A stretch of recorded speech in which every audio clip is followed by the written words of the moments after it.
Halo, berjumpa bersama saya kembali, Bapak Rendra Asian. Tentunya masih dalam pembelajaran seni budaya. Baik, kalau kalian lihat saya masih pakai masker. Nah, berhubung masih masa dalam pandemi, saya harapkan anak-anak masih pakai masker.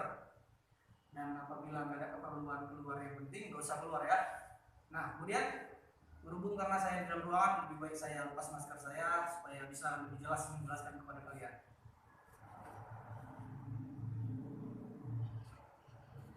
Baik, kalau minggu yang lalu kita membahas tentang alat musik ritmis, sekarang kita akan membahas tentang alat musik harmonis.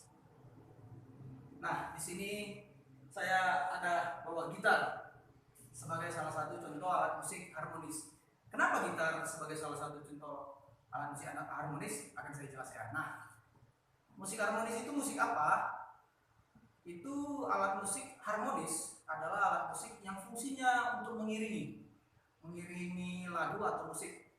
Nah, kemudian alat musik harmonis itu bisa membawa melodi atau nada, bisa membawa akor dan gunanya untuk ritme.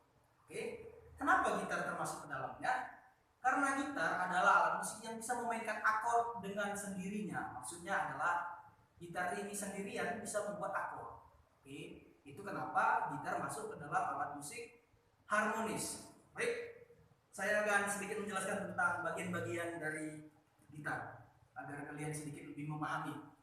Oke, gitar itu terbagi menjadi 3 bagian besar. Yang pertama itu bagian kepala, baru bagian neck, kemudian bagian body.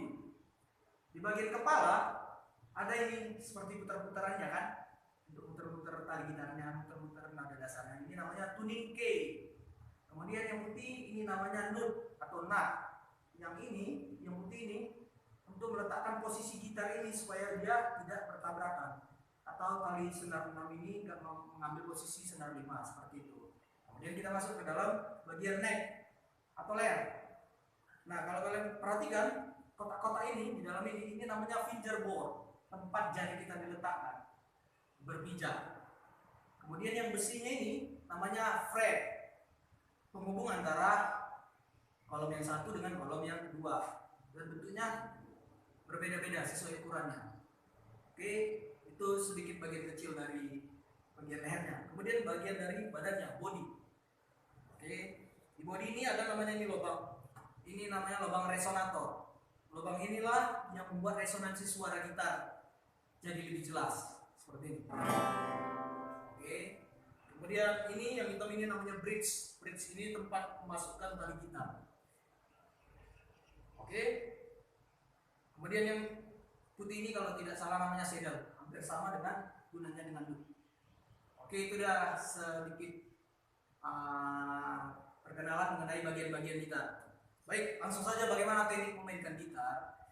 Gitar biasanya dimainkan dengan 2 teknik, bisa dipetik, bisa dirambas kalau kita bilangnya kan, tapi bahasa Inggrisnya itu namanya strumming, tulisannya strumming. Oke, biar saya contohkan tekniknya. Sebagian kecil seperti ini. Tekniknya dalam memetik gitar itu menggunakan tangan kanan.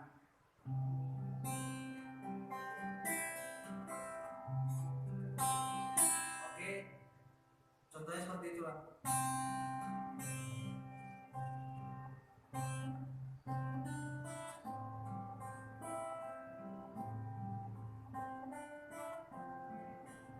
Oke, itu contohnya memetik gitar. Kemudian ada teknik yang kedua namanya merambas atau strumming. Ya, pastinya begini kan.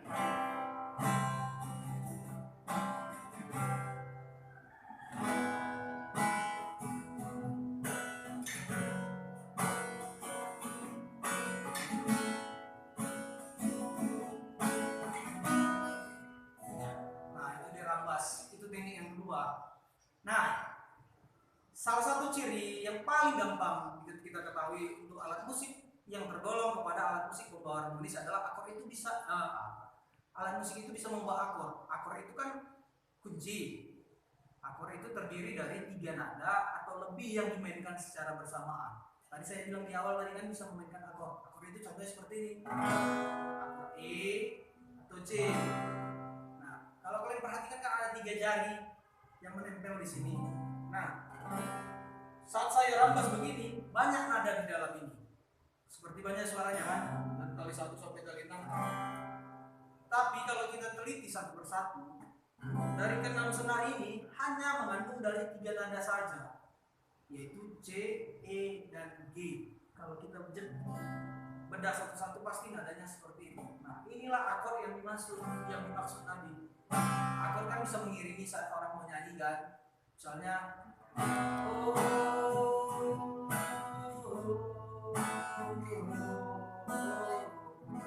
contohnya seperti itu.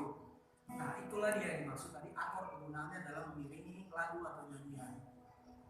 Nah, itulah sekilas tentang alat musik yang tergolong sebagai pembawa harmonis.